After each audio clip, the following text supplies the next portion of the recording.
Oke, kembali lagi di Hobi Teknik. Assalamualaikum warahmatullahi wabarakatuh. Oke teman-teman, kesempatan kali ini kita akan ngebahas sebuah baterai ya, baterai 20 volt ataupun baterai-baterai ya seperti baterai impact friends, impact driver dan lain-lain yang voltasenya 20 volt ya, 20, 21 ataupun 18, intinya yang baterai dengan susunan 5 seri ya, 5S ya. Tuh 2345 dengan sebutan baterai 5S, BMS 5S. Nah, kali ini kita akan ngebahas sebuah BMS-nya. BMS yaitu singkatan dari Battery Management System ya guys ya. Secara awam bisa kita artikan memanage si baterai lah, kira-kira seperti itu ya. Jadi dia rangkaian elektronik seperti ini. Nah, kalau ini kan nggak umum, makanya kan kita bahas ya. Ini kita juga baru nemu ya guys ya. Nah, ini kita ada contoh lagi. Nah, biasanya kan kalau BMS ini yang kita bahas BMS tipe baterai yang soketnya tipe LXT ya, ataupun yang seperti ini ya, seperti JLD, Nagawa, apalagi ya guys ya, Ryu, Molar dan lain-lain, masih banyak lagi ya, Dakmara. Itu rata-rata yang bertipe LXT. Nah, kira-kira soketnya seperti ini, tinggi ya, bukan yang, kan banyak macamnya guys ya. Nah, kali ini kita akan jelaskan sebuah BMS karena ini sedikit berbeda ya untuk cara pemasangannya guys ya. Jadi BMS ini fungsinya apa sih? Mungkin buat teman-teman yang nggak paham tentang BMS ini, fungsinya banyak ya guys ya. Lindung si baterai. Jadi ketika baterai itu sudah full, gimana caranya baterai ini berkurangnya tidak di batas 0 gitu ya guys ya. Misalnya kan baterai ini kalau kita cas full satu baterainya, rentang voltasenya anggap aja di kisaran 4 volt ya, 4 volt, 4,2 ataupun 4 volt, dan ambang batas bawahnya dijaga supaya baterai itu nggak benar-benar kosong gitu ya, karena kalau sampai setiap saat sampai kosong terus sampai 0 ibaratnya, itu akan cepat merusak si baterai ya, karena ini kan baterai yang tipe cas ya ataupun tipe Li-ion gitu ya guys ya. Nah, makanya diciptakanlah sebuah BMS ini untuk memanage si baterai supaya nggak cepat rusak. Dan yang kedua, sebagai penyeimbang ketika baterai ini kita cas. Nah, makanya penyeimbangnya itu ya ada di sisi-sisi sebelah sininya, ataupun yang ini deh yang kalian umum melihatnya ya. Nah, ini nih, di setiap selnya ada kabel lagi, ini biar penyeimbang, biar merata untuk pengecasannya gitu ya. Dan yang ketiga sebagai pembaca suhu baterai ya. Jadi kalau suhunya sudah di ambang batas si modul ini, misalnya berapa derajat Celcius, dia akan memprotek sendiri. Jadi si baterai itu nggak akan keluar setrumnya ataupun arusnya ya, nggak akan bisa dipakai. Jadi ibaratnya mati sesaat gitu ya, sampai benar-benar kalau sudah dingin baterainya dan voltasenya masih di ambang masih penuh, itu akan bisa dipakai lagi gitu ya guys ya. Nah, ini kan unik nih BMS-nya, makanya kan kita jelaskan. Awal kita mencari BMS ini sebenarnya kita mau rakit baterai 3P ya guys ya, ataupun 15 sel.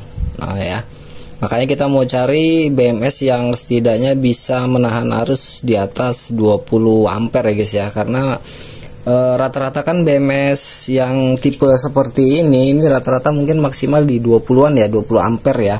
Nah, ini kita karena pengalaman kemarin, mungkin sebagian teman-teman sudah tahu ya, untuk casing yang seperti ini, yang 10 sel aja deh, yang kira-kira tebalnya segini.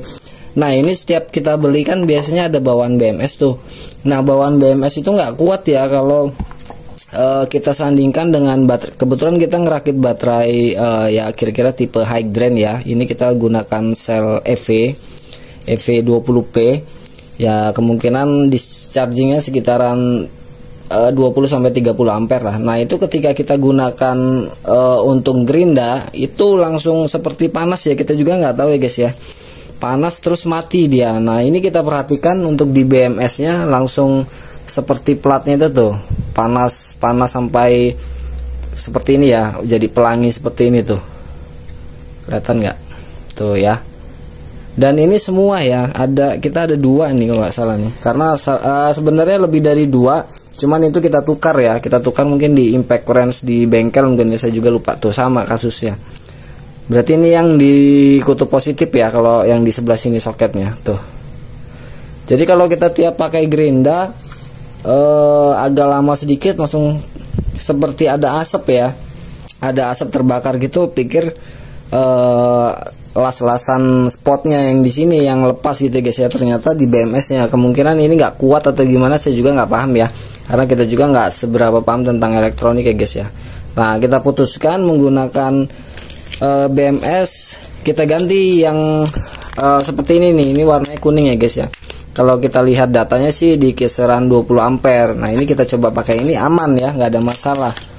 Nggak ada masalah kalau untuk yang BMS yang seperti ini. Nggak tahu sih entah dari warna membedakannya atau dari komponennya, kita juga nggak paham ya. Pokoknya ini yang warna kuning, menurut datanya 20 ampere. Kalau yang bawaan dari casing ini nggak kuat ya kalau kita pakaiin baterai yang hydran ini, yang 20V ini, 20P ya tuh, makanya kita ganti. Nah, makanya ketika kita mau rakit baterai yang 15 sel, kita carilah BMS yang ya ada nggak sih yang bisa menahan arus sekitar 20 ampere ke atas ya. Dan akhirnya kita dapat ini sih, menurut datanya di kisaran 40 ampere ya guys ya, yang bisa dilewati oleh BMS ini gitu ya. Nah, awal-awal oke lah kita beli, dan ternyata untuk pemasangannya itu berbeda dan ada penyesuaian ya. Nah, di sini kita akan menjelaskan ke kalian semua. Barangkali ada yang membutuhkan BMS yang speknya di atas 20 ampere ya.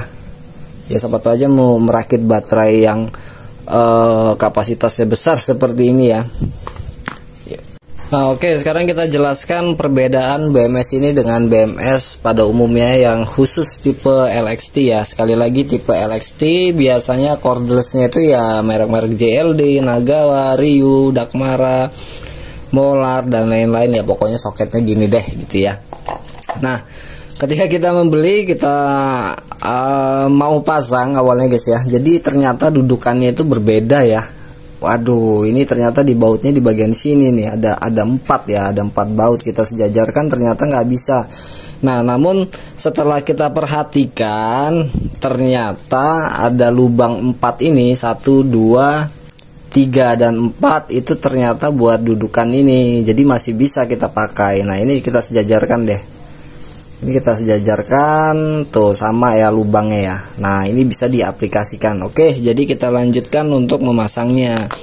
Nah, ketika kita mau masang, untungnya kita sedikit teliti ya guys ya. Meskipun kita nggak paham tentang elektronik ataupun tentang BMS ini, sebelumnya kita lihat-lihat dulu, karena kita mau menghubungkan kabel-kabelnya ataupun di bagian plat nikelnya ini ya. Ternyata untuk kutub positif negatifnya itu ternyata berbeda ya dengan BMS yang pada umumnya yang seperti ini gitu ya. Nah, jadi letak perbedaannya ada di sini guys ya. Nah, kalau untuk BMS yang umumnya ataupun bawaannya kutub positifnya ada di bagian depan. Nah, ini kan depan nih. Nah, ini ya depan ya, ada di bagian depan positifnya. Nah, kalau BMS yang ini kutub positifnya ada di bagian belakang ataupun di sebelah kiri juga ya, positif, dan ujung negatifnya ada di bagian depan. Nah, kalau bawaannya kan positif di depan, negatif di ujung sebelah sini di seberangnya. Nah, jadi kalian kalau mau mengganti BMS dengan tipe yang seperti ini, kalian harus merubah juga untuk susunan plat nikelinnya ya, untuk rangkaiannya. Kalau untuk urutan baterainya itu sama aja. Jadi di sebelah paling kiri ini positif, di sebelah sini juga positif. Nah, urutannya gini deh, di bagian sebelah sini ya kiri ya, ini positif di awal, positif juga di akhir, sama aja. Yang ini juga pun sama, ini positif dan ini positif, cuma kan rangkaiannya berubah ya. Untuk menempatkan plat nikelnya itu berubah, karena ujung positifnya ada di sini, otomatis platnya hanya satu ya. Jadi kan gini jalannya, set set set set. Nah, akhirnya di sini negatifnya gitu ya. Nah, sedangkan yang ini, kalau yang ini kan berjalannya gini, dari depan positif gini dia, set set. Nah, berakhir di sini. Makanya ketika awal jalan atau dari belakang ya, dari min gini dia. Tuh ya, jadi di setiap lekukannya itu, nah ini kita contohkan lagi deh, ini positif. Set, ketika melekuk dikasih plat sambungan gitu ya, kita sambung. sejalan lagi, belok lagi. Nah pas belokan itu disambung plat lagi, jalan lagi, belok lagi. Nah di belokan itu kita kasih plat lagi. Anggap aja kalau nggak ada plat kan gini posisinya gitu ya, belok lagi, kasih plat lagi, dan berakhir di sini. Ini untuk negatifnya, karena kita baca dari BMS-nya. Nah, di sini ada tandanya ya, C75 plus berarti ini kutub positif, dan di sebelah sini CT1 min ya, kutub negatif. Kalau yang tulisan CT1 plus ya CT1 plus, CT3 plus, 4 plus, 2 plus itu nggak usah dihiraukan ya, nanti akan ketemu dengan sendirinya. Kenapa ketemu dengan sendirinya? Ya udah kita rakit aja gini. Positif di sini nih. Udah kita satukan. Nah, ini kan plat tempelnya di sini. Ya udah berarti kan yang di sini udah kita tempelin aja, satukan aja di sini, dan yang ada di sini kita satukan aja di sini. Jadi nggak usah ambil pusing ya, nggak usah patokan dengan angka kalau kalian bingung. Dan yang di sini pun sama. Kalau yang di sini ya udah berarti kita satukan antara sambungan ini gitu ya guys ya, biar nggak bingung kaliannya. Nah, kita satukan aja di sini, dan ada yang di sebelah sini kita satukan di sini, sama. Yang ini pun gitu. Nah, ini ya, ini kabel nih. Kita rakit dulu aja positif dan negatifnya kalau supaya nggak bingung. Udah selesai. Udah, ini ada kabel nih. Ini ada kabel. Ini di tengah-tengah jatuhnya. Ini paling luar ya. Tengah-tengah berarti taruh di sini, di plat sambungan ini, dan yang ini berarti yang sebelah sini. Dan selanjutnya pun sama. Tuh ya, gitu aja. Yang penting positif negatifnya sudah terhubung, pasti kalian nggak akan bingung ya. Nah, kira-kira seperti itu. Nah, untuk penempatannya tadi kita harus memotong di bagian dudukan ini ya, dudukan BMS-nya yang bawaannya. Tuh, ini kan ada di sini nih, dudukannya kan lebih tinggi ya guys ya. Tuh ada 4 tuh. Mungkin ya ada yang 2, ada yang 4 ya. Ini 4 juga sih. Tuh ya, 4. Tinggal kalian potong aja, nggak usah pakai cutter. Kalau ada tang kabel seperti ini, udah tinggal pangkas aja ya, potong-potong gitu aja udah. Yang penting dia nggak nyangkut di bagian BMS yang ini nantinya ketika kita pasang. Nah gitu ya. Dan untuk pengaitnya ini nggak perlu kalian pakai plat niken, nggak apa-apa, kabel pun bisa ya. Jadi kabel yang lamanya aja dibuat. Nah ini kita lepasin, ini kita lepas, kita pindahkan untuk menyambungkan antara kesini dan kesini. Ini kan kita satukannya menggunakan plat ya guys ya. Nah itu pakai kabel aja nggak apa-apa sih, sama aja. Ini kan biar terlihat lebih apa ya, lebih rapi, lebih elegan lah mungkin ya, biar lebih terlihat mahal lah, intinya gitu sih. Tuh ya. Nah ini ada dudukan ataupun slot untuk MOSFET satu lagi yang totalnya bisa diisi oleh 4 MOSFET ya. Ini hanya 3 yang dikasih, tapi ada slot kosong 1 kalau mau ditambahkan. Nah, dan satu lagi kalau kalian mau masang indikator baterai, lampu indikatornya, nah ini nggak bisa kita pasang di sini. Nah ini kan indikatornya nih, sedangkan untuk casing ini letaknya di depan ya guys ya. Gini ding ya, letaknya kan di depan tuh. Nah jadi ya udah kita sambungkan aja. Kalau plus ini, yang plus ini kita sambung aja di ininya nih, di bagian soketnya masih nyampe kok dia. Tuh ya, ini kita tarik langsung di sini dan di sini. Positif negatifnya langsung aja ke sini, nggak perlu kita narik kabel panjang langsung ke sini, nggak perlu ya. Kalau di sini saja sudah sampai, ya udah di sini aja. Cuman dibaliknya tuh ya, terlihat ya kabel merah dan ini hitam. Gitu aja sih. Kalau untuk apa ya, performnya kali ya, kita juga nggak paham ya guys ya. Dan pada intinya ini kita coba ya baik-baik aja, fine-fine aja ya, nggak ada masalah. Cuman kita buat jaga-jaga aja sih sebenarnya, pengen cari beda juga ya guys ya. Untuk harga ini kalau nggak salah di rentang 50 sampai 60 ribu kalau nggak salah ya. Saya juga lupa, mungkin nanti kalau video ini dirilis akan kita cantumkan di deskripsi deh. Nah mungkin apalagi yang bisa kita jelaskan. Untuk bautnya kita gunakan baut yang lama aja ya, 2 aja nggak apa-apa sih. Kalau kalian nggak punya baut lagi, kita aja ini kita pasang 2 ya tuh. Cuman silang ya biar dia kuat kok. Ini udah lama juga lah kalau bisa kita bilang ya. Hanya 2 yang kita pasang karena kita nggak punya baut pendek juga. Dan untuk membungkus stikernya itu kalau kalian beli casing yang seperti ini itu nggak kita pasang ya guys ya, karena yang sudah ketika kita mau membersihkan baterai ini ternyata di balik stikernya itu banyak sekali debu yang menempel ya. Makanya ini tetap kita pasang, cuman nggak kita kelupas ya untuk di bagian lemnya. Jadi seperti ini aja tuh ya, masih seperti ini, langsung kita selipkan aja. Jadi ibaratnya nggak lengket ya, biarin aja. Jadi suatu saat mau dibersihkan ini bisa bersih semua ya. Yang udah-udah kan gitu. Jadi stikernya itu dibalik stiker dibalik sini banyak sekali kerikil ya, debu-debu kasar itu ya guys ya. Itu malah sangat menyulitkan kita untuk membersihkannya. Nanti takutnya ada apa-apa gitu ya. Oke, apalagi yang harus kita jelaskan, untuk perakitan nggak perlu lah ya kita tutorialkan. Untuk kalian yang nggak punya plat nikel, banyak juga sih ya mereka masih menggunakan kabel, serabut kabel ya, nggak apa-apa sih, itu untuk kerapihan juga lah. Ataupun plat bekasnya dirapikan lagi, lalu penempelannya nggak di spot seperti ini, melainkan di solder, itu juga nggak apa-apa ya. Yang penting soldernya itu cepat panas, jadi nggak terlalu lama menempel di baterai gitu ya. Kasihan baterainya, takutnya nanti performnya lebih sedikit berkurang lagi, begitu sih kata yang para ahlinya ya guys ya.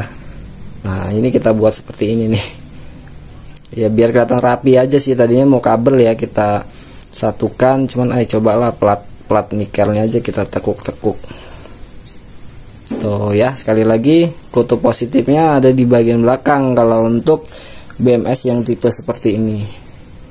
Jadi tetap masih bisa kok diaplikasikan ya, biar ya untuk tampil beda aja sih sebenarnya. Kalau untuk kekuatannya kita nggak punya alat ukur yang memadai, makanya kita nggak bisa menjelaskan ya guys ya. Ya kira-kira seperti ini bentuknya. Untuk datanya kalau lihat di penjualannya sih deskripsinya bilangnya di kisaran 40 ampere ya, karena memang itu yang kita cari. Kayaknya kalau di atas lagi mungkin nggak ada ya guys ya. Apa kalau nggak salah kepunyaan modern apa ya, modern yang datanya ada yang sampai 60 ampere kalau nggak salah sih, saya juga lupa ya. Modern ya mirip-mirip gini juga untuk BMS-nya. Cuman dia langsung dapat kayak seperti indikator baterai ya. Kalau ini kan kosongan. Kita belinya hanya seperti ini, lempengan BMS seperti ini tanpa embel-embel lain. Nah gitu ya. Nah ini sensor sensor suhu ya guys ya. Dan ini untuk indikator lampu LED-nya sih, penuh atau tidaknya, penuh atau berkurangnya baterai. Nah ini kita nyambunginnya langsung dari sini ya. Dari sini nyampe udah di sini aja deh, nggak perlu lariin ke sini gitu ya. Cuman nggak tahu ya ada bedanya atau enggak ya, mudah-mudahan nggak ada lah.